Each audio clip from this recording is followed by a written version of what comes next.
Thrissur general ആശുപത്രിയിലെ minor operation തിയേറ്ററിന് സമീപത്ത് നിന്ന് മൂർഖൻ പാമ്പിനെ പിടികൂടി. ആശുപത്രിയുടെ വിവിധ ഭാഗങ്ങളിൽ രണ്ടാഴ്ചയെ പാമ്പിനെ കണ്ടിരുന്നതായി രോഗികൾ പറഞ്ഞു.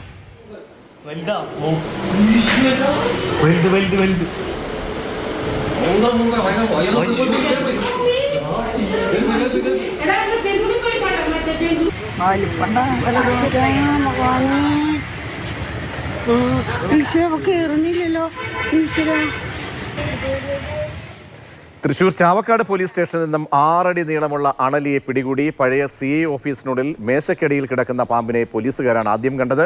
വിവരമറിയിച്ചതിനെ തുടർന്ന് സിവിൽ ഡിഫൻസ് സംഘം പ്രബീഷ് ഗുരുവായൂർ സ്ഥലത്തെത്തി പാമ്പിനെ പിടികൂടി.